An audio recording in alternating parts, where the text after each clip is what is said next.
All right, my wonderful people, thank you and welcome. So many things they happen, no matter how careful you are, no matter how careful you are, God is the one who have been protecting you. You see, when it comes to content creation, it's not really easy. People are really suffering. People are really passing one or two challenges. Well, I would like you to sit back and listen to what this information that will go a long way in your choosing career. As many that is longing to be a content creator, especially those that are into prank making in movie and the prank and comedy industry is not really easy. Well, without wasting much of your time, just sit back and listen to this piece of information that will be useful to you. Listen. Hello, my name is Daniel Christopher, also known as Brown Spice. I'm an artist and also a content creator. And this is my story on how I spent 707 days in prison for a prank video that went wrong. It all started sometime in August the 3rd, 2021.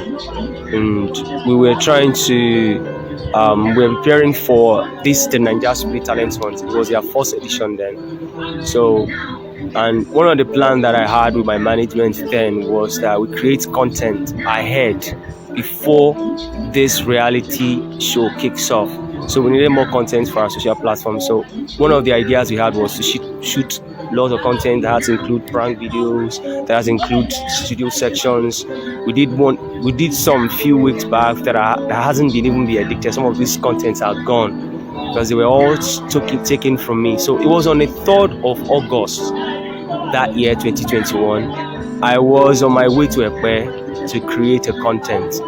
So yeah, when we got the content, because normally when we get to a location, at first we get a hotel and all of that and get all ready. So it was on the location of one of my contents that all of this happened. And how did it happen?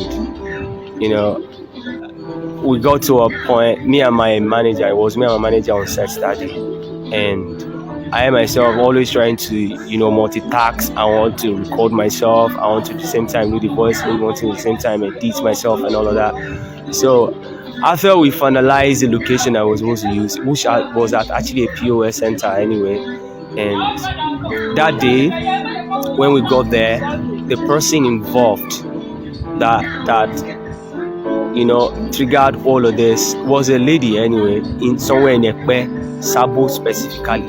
This was where it happened. So there, it started like this. So I went into the kiosk and introduced myself to the lady there, and I started asking her questions about herself, how the job has been, and at a point she shared her experience on the job, which is one of our ideas was also part of doing social experiments and all of that. So, and even that day I could remember even withdrawing about 100k from her because she's a POS person, and the content was a robbery prank. Yeah.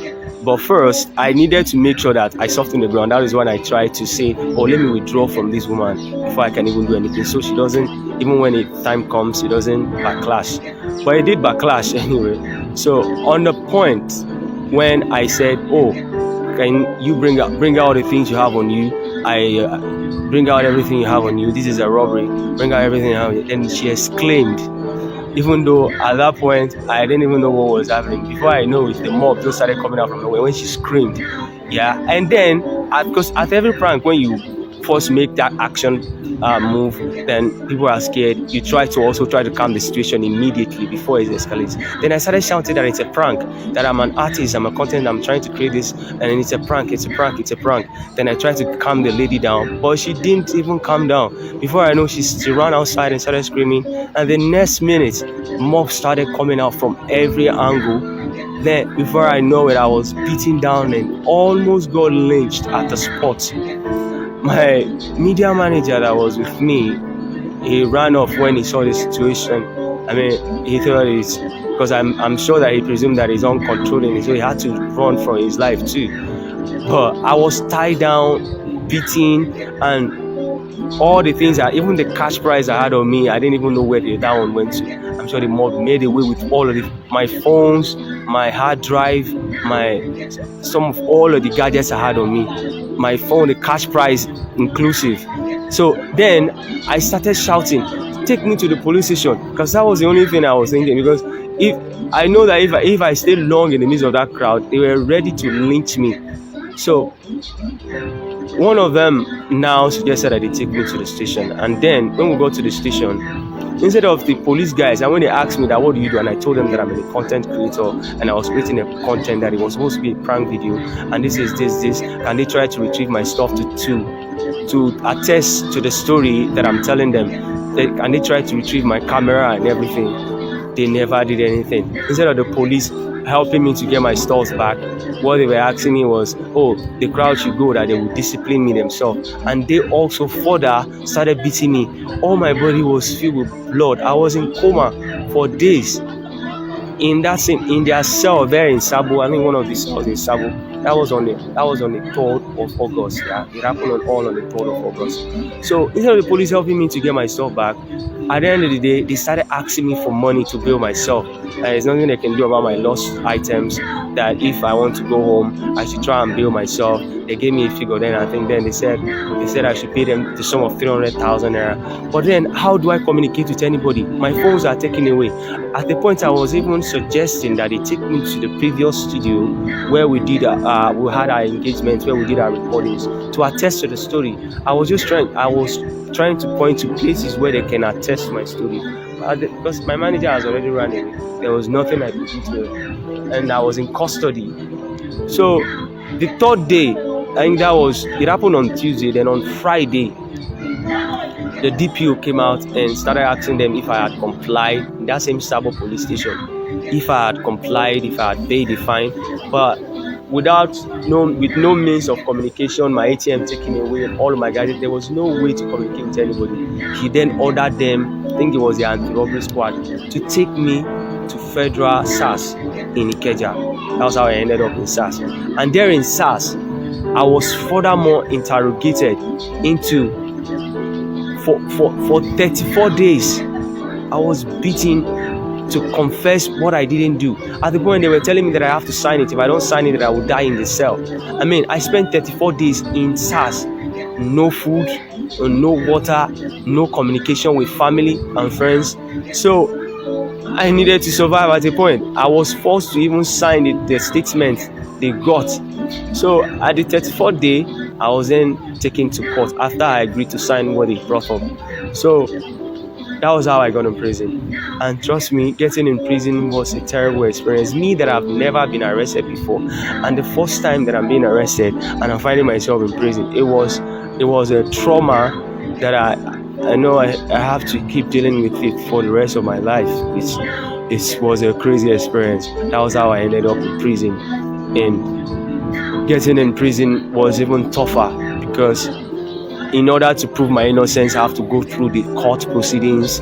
I have to try to get a private lawyer. I have to try to get, all of the necessary things to get the case discharged and all of that. So at the point, we started looking for NGOs to see if they would be interested in the story. Some NGOs actually came. Some of them will come 1 week, and the second week, they don't turn up and all of that. So I was just left on my own. But until I started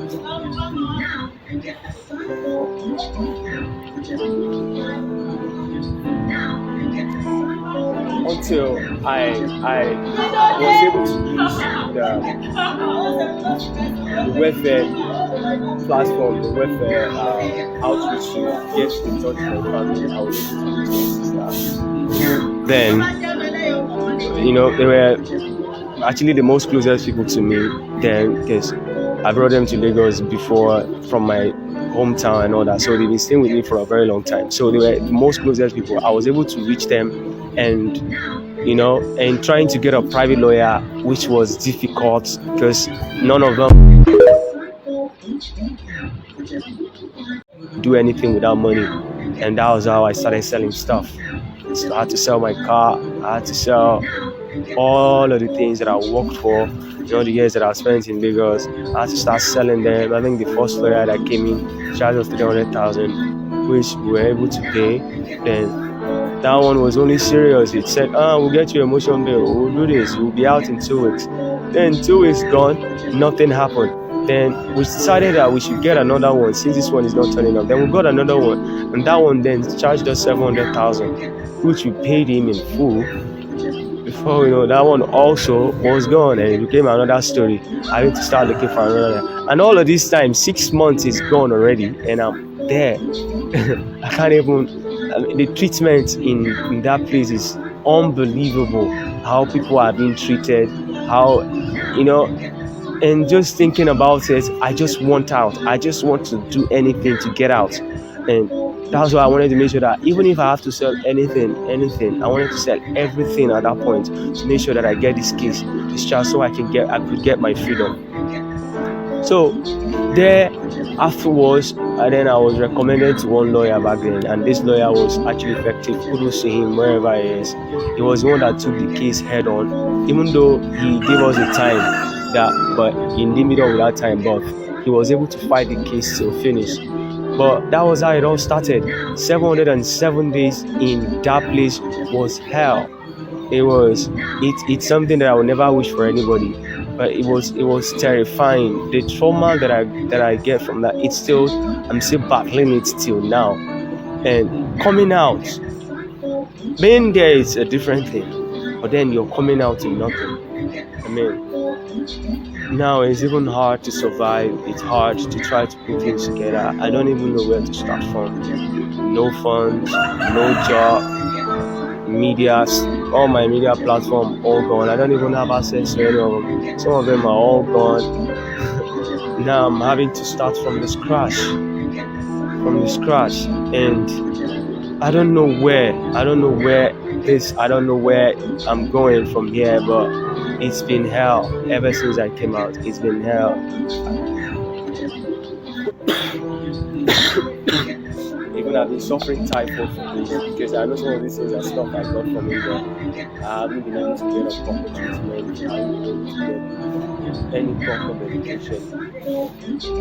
But I just want help anyway. I don't know how it's going to be, but I need help. I can keep all of this all to myself because I want just to be in Nigeria, and try not to do anything robbery or anything scamming or all of that, but trying to make a living for myself in the best way that I possibly could. I mean, a lot of people are doing that. I felt it's an industry that was fast growing, that needed to explore. I wanted to be part of it. But look at me, down to zero, having to start all over again. It's really tough. It's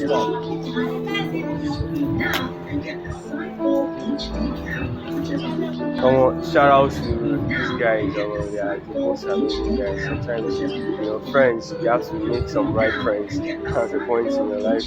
So I want to give a big shout out to JHS and after Jared Music and Afro Level. These guys have been able to come when I came out. While I was in there with JHS, but the job was crazy because sometimes they would send me to the contact because they're in prison. What they do is poison, and shout out to them. The love they showed was crazy. Right now I don't have a roof over my head,